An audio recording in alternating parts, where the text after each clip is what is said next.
Assalamualaikum warahmatullahi wabarakatuh. Jumpa lagi dengan saya pada materi struktur kontrol percabangan yang ada di kelas 10 pemrograman dasar. Nah, di sini kalian nanti akan belajar tentang materi tersebut dan harapannya nanti setelah belajar kalian dapat memahami jenis-jenis struktur kontrol pada bahasa pemrograman. Lebih tepatnya bahasa yang dipakai nanti bahasa C. Kemudian ada memahami dan menerapkan struktur kontrol percabangan dalam bahasa pemrograman. Ada lagi memahami macam-macam struktur kontrol percabangan dalam bahasa pemrograman. Kemudian ada menggunakan algoritma struktur kontrol percabangan dalam menyelesaikan masalah. Jadi selain kalian nanti udah paham, kalian nanti harusnya bisa mempraktekkan gitu.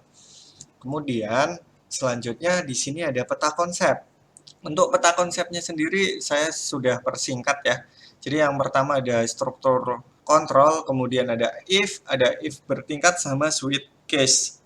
Nah, kemudian struktur kontrol di dalam bahasa pemrograman adalah perintah dengan bentuk struktur tertentu yang digunakan untuk mengatur atau mengontrol jalannya program.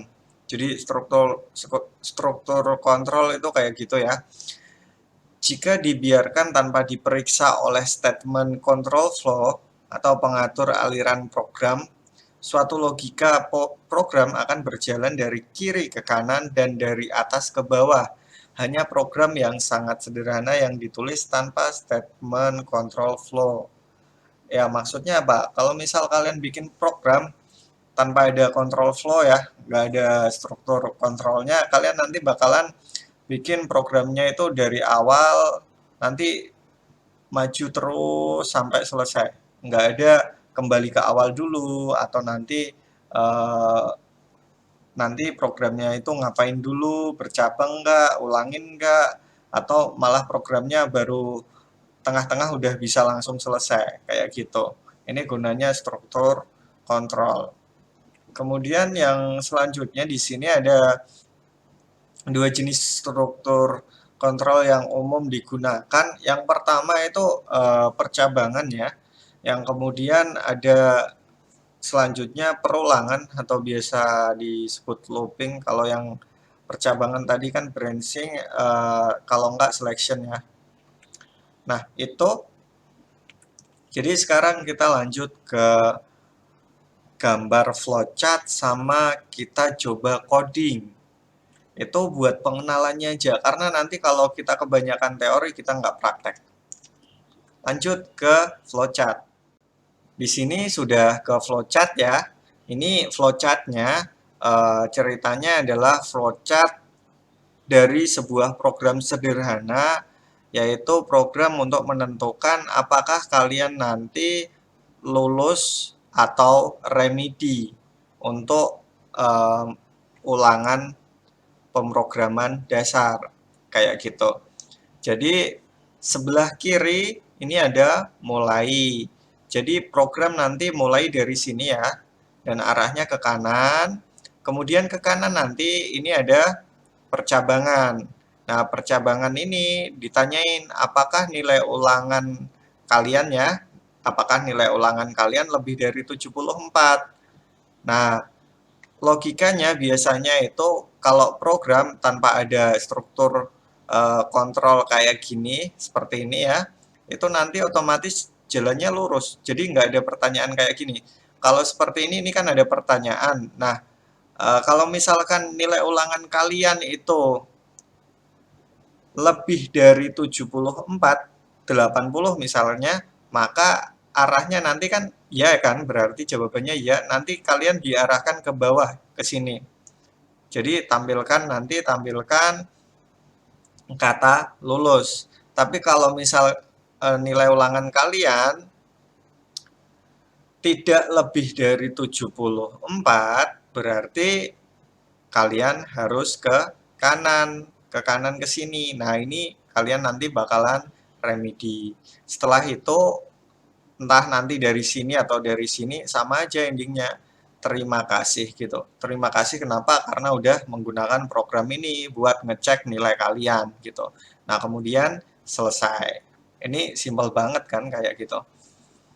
Nah, kemudian gimana caranya kita nyobain bikin aplikasinya atau program sederhananya dari flowchart yang udah kita bikin. Kalau saya nggak bikin flowchart seperti ini, nanti kalian pastinya bingung. Nah, maka dari itu kita ganti ke tampilan kode blok ya. Lanjut di tampilan kode blok saya, kita mulai untuk membuat sebuah project sesuai dengan gambar flowchart yang sudah kita pelajarin tadi. Jadi bisa pakai file new project, atau kalian klik aja di situ tadi console application ya. Kemudian next saja, kita pilih bahasa C buat belajar. Nanti judulnya apa ya? Berarti percabangan ya, percabangan. Nah, kemudian finish saja lah. Kalian kalau nggak pakai kode blok bisa pakai yang lain ya. Misalkan kalian nanti pakainya coding C yang ada di HP kalian. Oke, yang pertama kali kita buat tentunya program dimulai ya. Ini sesuai sama programnya. Nah, saya kasih nama program program mengetahui lulus dan tidak di mapel saya ya. Kemudian kita butuh mendeklarasikan sebuah nilai. Nanti butuh mendeklarasikan sebuah variabel bertipe data integer ya, karena bilangannya bulat. Jadi kita kasih nama nilai, variabelnya nilai. Kemudian printf, kita butuh mengambil inputan. Sebenarnya tadi kurang di flowchart, masukkan kalau misal tanpa flowchart aja lah, sesuai flowchart, jadi kita nggak ngambil inputan, nilainya langsung kita tentukan, yaitu 80 ya. 80 nilai sama dengan 80. Kemudian kita coba ya,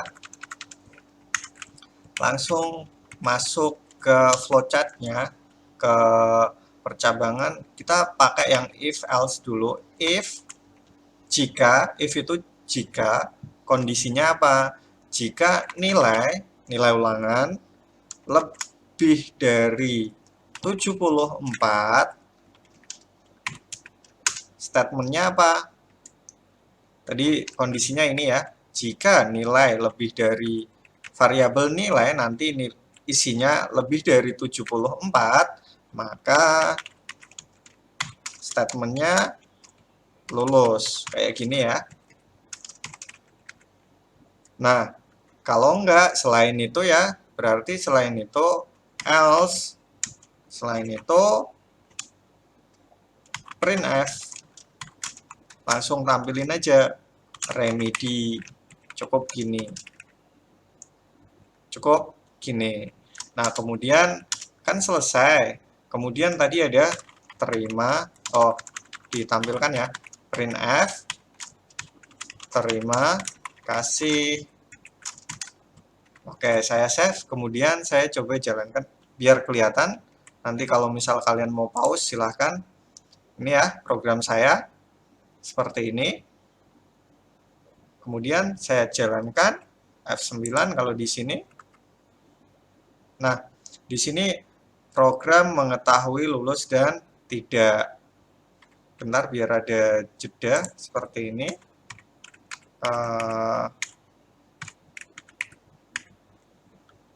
Biar ada jeda aja.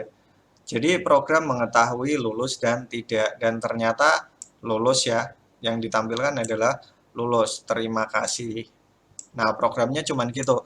Gimana ceritanya kalau nilai itu kan sebenarnya cuman dari 0 sampai 100 kan kalau nilai ulangan biasanya. Nah, gimana kalau nanti ternyata saya salah input jadinya 180? Harusnya ini nanti endingnya apa? Endingnya harusnya ya, ini nilainya salah. Inputan nilainya kan harusnya salah. Tapi ketika dijalankan seperti ini masih tetap lulus. Karena belum kita kasih batasan. Jadi Ini operatornya lebih dari ya. Sekarang kita kasih batasan lagi ya. Batasan untuk membuat biar nanti kalau 180 itu salah. Inputan nilai kita itu salah. Jadi kita bikin if lagi, jika lagi gitu. Kita bikin jika lagi, saya hapus, saya ulangin dari awal, dari mulai sini. Gini ya tadi, gini kan. Kemudian kita buat if else, else if deh. Ya, else if, satu if lagi, sebenarnya ini ya, else if nilai kurang dari sama dengan 100 itu kok kurang dari sama dengan 100, ini yang lulus gini nilai lebih dari sama dengan 60 lebih dari 74 yang pertama ya, jika nilai lebih dari 74 dan nilai kurang dari sama dengan 100 tampilin lulus. Ini saya bikin if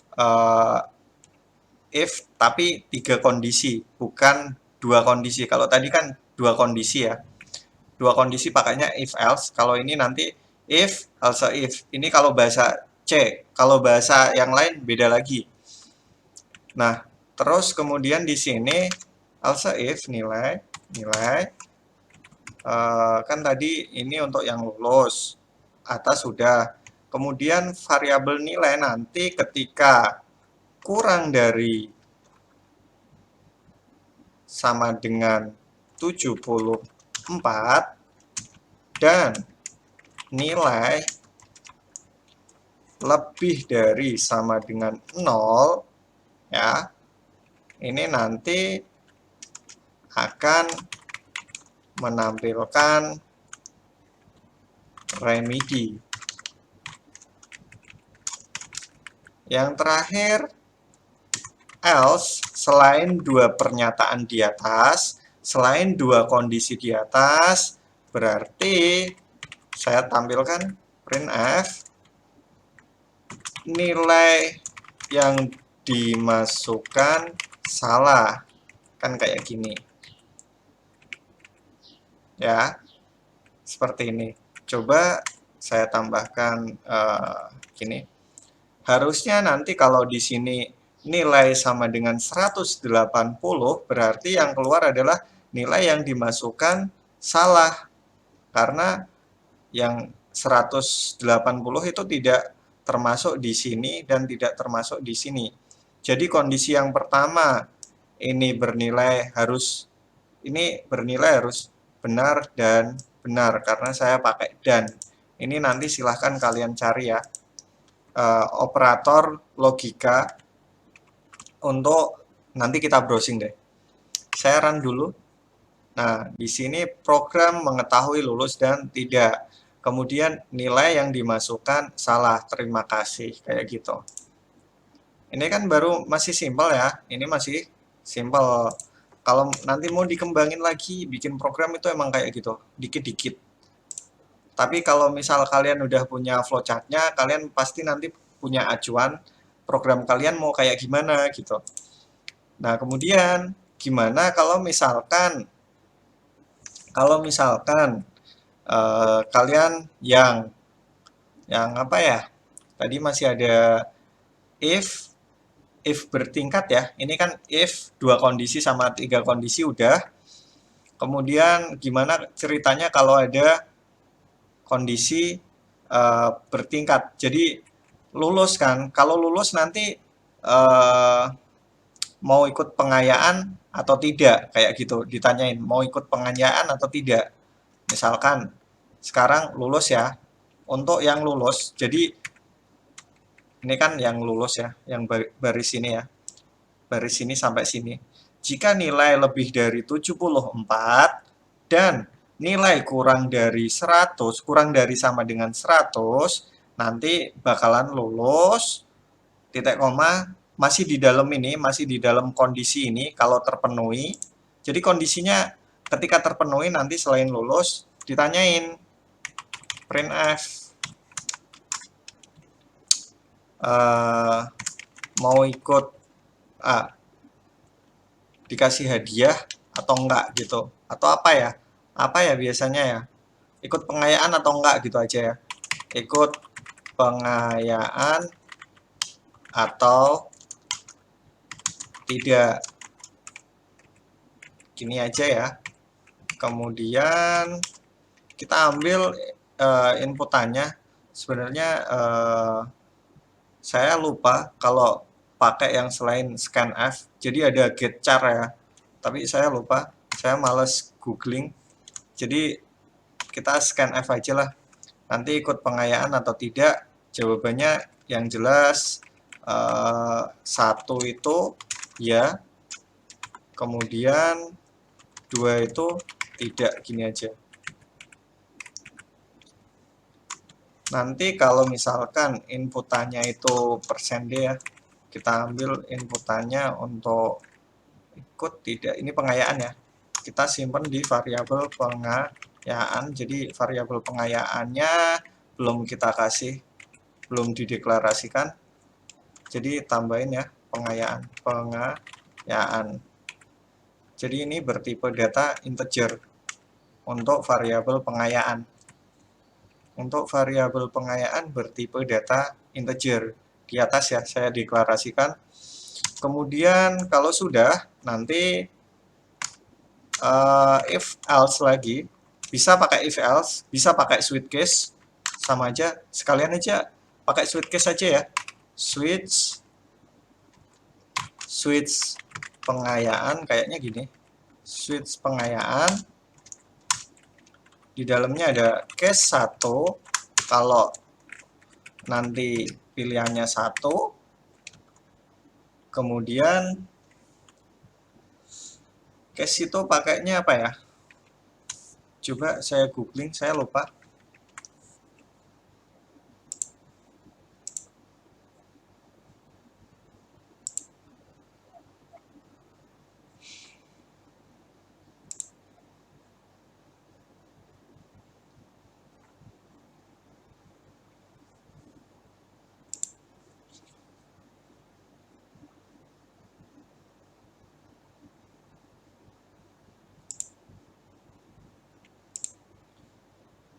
Case itu pakainya case seperti ini ya.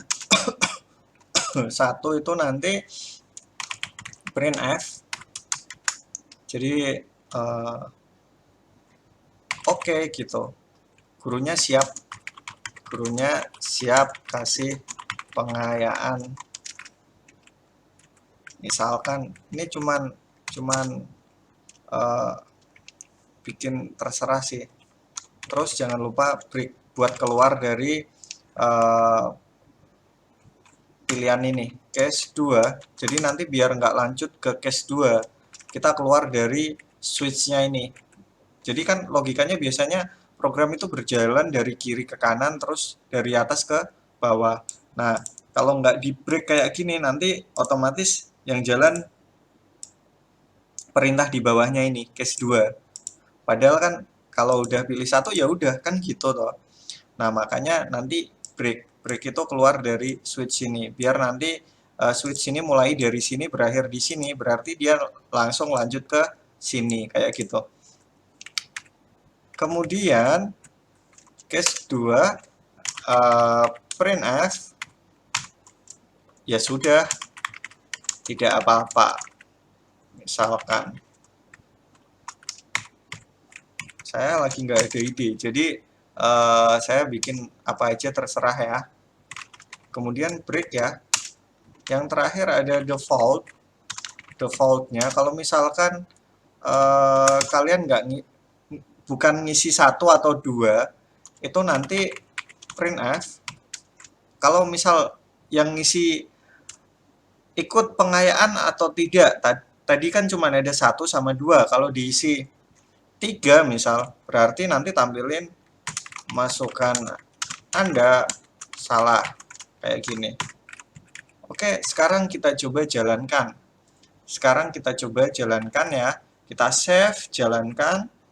Programnya akan jadi seperti ini. Oh ya, ini harus diganti dulu ya. Nilainya bukan ini, tapi ikut yang lulus. Lulus berarti harusnya dapat 80 atau 81 gitu. Baru ini nanti program yang ini berjalan ya. Karena ini masuknya ke if bertingkat yang ada di, atau if bersarang nested if yang ada di sini, yang ada di sini. Jadi ini kan mulai dari sini ke sini kan. If ini kan mulainya dari sini sampai sini. Sedangkan ini di sini juga ada percabangan lagi di sini. Saya coba jalankan. Di sini program mengetahui lulus dan tidak. Nah, ternyata lulus kan. Ikut pengayaan atau tidak? Masukin jawaban kamu. Jawabannya ya, ikut gitu. Ikut ya, 1. Kemudian diantar. Oke, gurunya siap kasih pengayaan. Terima kasih. Nah, ini caranya kalau kalian mau bikin percabangan. Bisa pakai if atau bisa pakai case, sweet case ya. Kalian pilih yang mana, terserah kalian, sama aja, endingnya sama aja kok. Tinggal kalian itu pinter-pinternya gimana ya. Saya itu pengen bikin programnya, terserah kayak kalian itu mau pergi ke, kalau yang di Pati ya, kalian mau ke Simpang 5 Pati, kalian bisa lewat ada, atau bisa lewat luas, atau bisa lewat mana gitu. Jadi silahkan dieksplorasi gitu ya. Jadi buat materi kali ini saya cukupkan. Untuk materi selanjutnya yaitu perulangan ya. Kita bahas di video selanjutnya. Sekian, wassalamualaikum.